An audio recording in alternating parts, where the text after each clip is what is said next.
नमस्कार बच्चों, सभी को मकर संक्रांति की हार्दिक शुभकामनाएं। जैसा कि हम लोग कल कार्य तथा ऊर्जा के बारे में पढ़ रहे थे और कार्य तथा ऊर्जा को हमने जो है कार्य तथा ऊर्जा वाले अध्याय की शुरुआत की थी। ठीक है, तो हमारी शुरुआत हो गई थी। शुरुआत में हमने जो बात की थी, शुरुआती बात जो थी वो ये थी कि कार्य क्या होता है, ऊर्जा क्या होती है, कार्य की परिभाषा क्या होती है और कार्य का जो है मात्रक क्या होता है। इन सब की हमने बातें कर ली थी।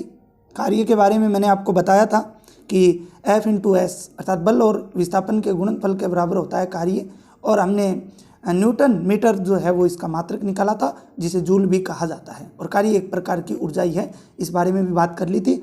और साथ में कार्य एक अदिश राशि है, इस बारे में मैंने आपको बता दिया था, जबकि बल और विस्थापन जो है वो एक प्रकार की सदिश राशि है।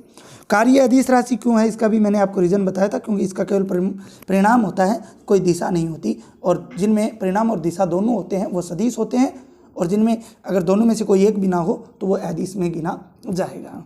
प्यारे बच्चों, इसके बाद में हम लोग बात करते हैं आगे। ठीक है, तो ये अदिश। अब मैंने कल लास्ट और था, तब मैंने कहा था कि आपके द्वारा किया गया सभी कार्य वैज्ञानिक दृष्टि से सभी कार्य नहीं होते, और इसी मुद्दे पे आज हमारी बातचीत जो है वो चलने वाली है कि आखिर हम लोग जो काम करते हैं वो कार्य होते हैं या नहीं होते, कौन से होते हैं कौन से नहीं होते वैज्ञानिक दृष्टिकोण से। तो हमारी कौन कौन सी क्रियाएं कार्य होती हैं उनकी बात हम लोग करेंगे। देखिए, कार्य वही होगा, मैं आपको पहले ही बता देता हूँ, कार्य वही होगा जिसमें कोई वस्तु जो है उसके ऊपर जब हम बल लगाते हैं तो वो अगर विस्थापित होगी तभी कार्य होगा, अन्यथा कार्य नहीं होगा। तो ध्यान रखना है, हम जो भी उदाहरण पढ़ेंगे जिनमें अगर वस्तु विस्थापित हो रही है तो कार्य है। बल लगाकर अगर कोई वस्तु विस्थापित हो रही है तो वो कार्य है। अगर हम बल लगा रहे हैं लेकिन वस्तु विस्थापित नहीं हो रही है तो वो कार्य नहीं है वैज्ञानिक दृष्टिकोण से। तो देखिए, हमारी कौन सी क्रियाएं कार्य हैं। तो प्यारे बच्चों, परीक्षा की तैयारी करना, पुस्तकें पढ़ना, चित्र बनाना, समस्याओं पर विचार विमर्श करना आदि कार्यों में बहुत ऊर्जा व्यय होती है। देखिए, हम परीक्षा की तैयारी कर रहे हैं, आप लोग अभी वीडियो देख रहे हो, पुस्तकें पढ़ रहे हैं, चित्र बना रहे हैं, समस्याओं पर विचार विमर्श कर रहे हैं, आदि कार्यों में ऊर्जा तो बहुत व्यय होती है, परंतु वैज्ञानिक परिभाषा के अनुसार अगर हम लोग देखें तो कार्य बहुत ही कम होता है। कार्य जो है वो क्या होता है, बहुत ही कम होता है, कार्य किसी प्रकार से नहीं होगा। तो यहाँ पे ध्यान रखना, इन उदाहरणों के अंदर कार्य नहीं होगा, जबकि एनर्जी हो रही है। कार्य और ऊर्जा मैंने एक ही बताया आपको थोड़ी देर पहले, लेकिन हर जगह एक नहीं होते हैं। कार्य यहाँ पे ऊर्जा वे जरूर हो रही है, लेकिन कार्य वैज्ञानिक दृष्टिकोण से नहीं हो रहा है। इसके बाद में चलते हैं आगे चलते हैं।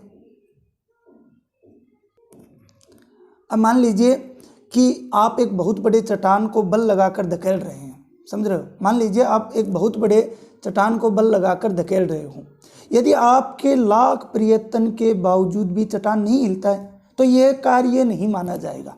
देखिए, यहाँ पे एक बात समझिए कि मान लीजिए एक बड़ी दीवार है, बड़ी चट्टान है, उसको आप उस पर बल लगा रहे हैं, अपनी जितनी भी शक्ति है वो लगा रहे हैं, उस पर बल लगा रहे हैं, लेकिन चट्टान में कोई परिवर्तन नहीं हो रहा, चट्टान में किसी प्रकार का विस्थापन नहीं हो रहा। तो बल तो हम लोग लगा रहे हैं, ऊर्जा तो वे कर रहे हैं, लेकिन क्या उसमें विस्थापन हुआ? नहीं हुआ, तो वो कार्य नहीं माना जाएगा, क्योंकि लगाए गए बल से वस्तु का विस्थापन नहीं हुआ, वस्तु जो है वो विस्थापित नहीं हो पाई। और कार्य क्या कहता है? कार्य कहता है W = F × S कि गुणनफल के बराबर होगा, बल और विस्थापन के गुणनफल के बराबर होगा। लेकिन यहाँ पे तो केवल बल लग रहा है, विस्थापन है ही नहीं। तो विस्थापन नहीं है तो क्या होगा, जो बल है वो कोई काम का नहीं है। भाई, विस्थापन अगर शून्य है तो क्या हो जाएगा, तो जो है कार्य नहीं आ पाएगा, इसलिए विस्थापन नहीं होता है तो कार्य नहीं हो पाएगा। इसके बाद में हम बात करते हैं, जबकि ऊर्जा बहुत अधिक व्यय होती है। ऊर्जा क्या होती है? बहुत अधिक जो है वो व्यय होती है। ठीक है, हम दैनिक जीवन में बहुत से शारीरिक व मानसिक कार्य करते हैं, जैसे मैदान में खेलना, मित्रों से बातचीत करना, किसी धुन को गुनगुनाना, सिनेमा देखना, किसी विषय पर गहर विचार करना आदि, परंतु ये सभी कार्य नहीं समझे जाएंगे। तो अब तक जो हमने बात की कि कार्य कौन से नहीं समझे जाएंगे, उन सब बातों का आप लोग ध्यान में रखना। मैंने कारण सहित आपको बताया कि क्यों नहीं समझे जाएंगे। क्योंकि उनमें विस्थापन नहीं होता। ऊर्जा केवल ऊर्जा का वे होना ही कार्य नहीं है, कार्य बल के साथ साथ विस्थापित उस कार्य में विस्थापन होना भी बहुत ज़रूरी है। तो प्यारे बच्चों, इस बात को आपको ध्यान में रखते हुए इस टॉपिक को समझना है। ये तो हो गए कार्य, हम लोग ऊर्जा वे कर रहे हैं लेकिन कार्य नहीं हो रहे, उसके उदाहरण बहुत सारे बता दिए आपको 10-15। आगे चलते हैं। कार्य की वैज्ञानिक संकल्पना, इसको हम कुछ महत्वपूर्ण 2-3 प्रश्नों के द्वारा समझने का प्रयास जो है वो करेंगे कि कार्य की वैज्ञानिक संकल्पना क्या होती है। तो वैज्ञानिक संकल्पना यही कहती है कि जब हम किसी वस्तु पर बल लगाकर उसे विस्थापित कर देते हैं तो उसी को कार्य माना जाएगा, अन्यथा उसको कार्य नहीं माना जाएगा। कहने का मतलब, जब हम किसी वस्तु पर, मान लीजिए ये वस्तु है, इस पे बल लगा रहे हैं और ये वस्तु यहाँ तक चली जाती है अर्थात विस्थापित हो जाती है, तो बल और इस विस्थापन के गुणनफल को ही हम लोग क्या बोलेंगे, कार्य बोलेंगे। ठीक है, वही वैज्ञानिक दृष्टिकोण से क्या होगी, कार्य की संकल्पना होगी। इसके बाद में हम लोग बात करते हैं, एक उदाहरण से समझने का प्रयास करते हैं कि एक व्यक्ति 100 न्यूटन बल लगाकर, मान लीजिए कोई पत्थर है, मान लीजिए कोई पत्थर है, ठीक है, कोई पत्थर है और इस पत्थर को, ये पत्थर है, इस पत्थर को कोई व्यक्ति जो है इस पे बल लगा रहा है और बल कितना लग रहा है, बल का मात्रक न्यूटन होता है, तो 100 न्यूटन जो है वो बल लगा रहा है और 3 मीटर तक विस्थापित कर देता है और ये 3 मीटर तक चला जाता है।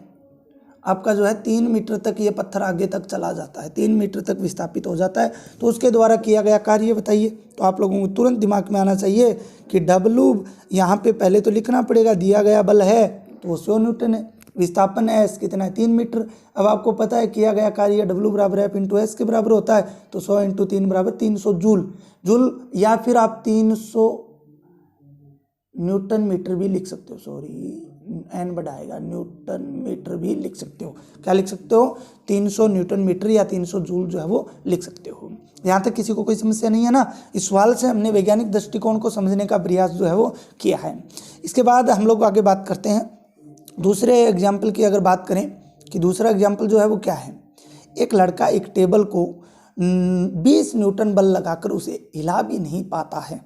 एक लड़का है, वो एक टेबल को 20 न्यूटन बल लगा रहा है लेकिन टेबल हिल भी नहीं रही है, तो उसके द्वारा किया गया कार्य परिकलन कीजिए। प्यारे बच्चों, ध्यान रखना, यहाँ पे केवल आपको बल दे रखा है और ये भी कह रहा है कि किसी प्रकार का विस्थापन। अब कहोगे सर विस्थापन तो इसमें लिखा हुआ ही नहीं, आपको समझना है तुरंत कि विस्थापन वास्तव में होता क्या है। विस्थापन वो होता है जब हम किसी वस्तु पे बल लगाते हैं तो वो वस्तु अगर उस स्थान से दूसरे स्थान तक चली जाती है या उस स्थान से हट जाती है, अपनी प्रारंभिक स्थिति से वो अगली स्थिति में चली जाती है, तो उसे विस्थापन, जो उनके बीच की दूरी होगी उसी को हम लोग विस्थापन बोलते हैं। Okay, clear. तो इस क्रिया में विस्थापन तो हो ही नहीं रहा, तो हम सूत्र तो वही लगाएंगे भाई, दिया गया बल है 20 न्यूटन, विस्थापन है 0 मीटर।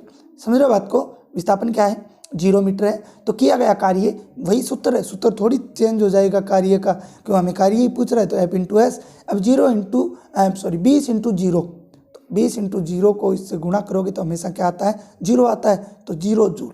किसी प्रकार का कार्य नहीं हुआ, तो कार्य क्या आ जाएगा, शून्य आ जाएगा। कार्य क्या आ जाएगा, शून्य। बस यही आपको कार्य के अंदर समझने वाली बात है। कार्य कितना आएगा, जो है आपके 0 आ जाएगा।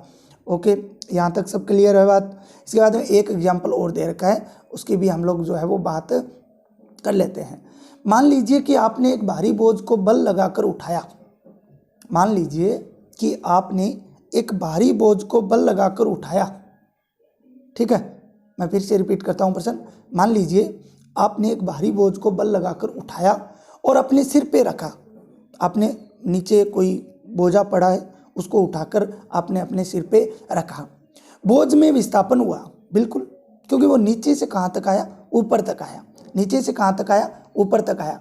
मान लीजिए, सॉरी, ऊपर से वो कहाँ तक आया, नीचे तक आया।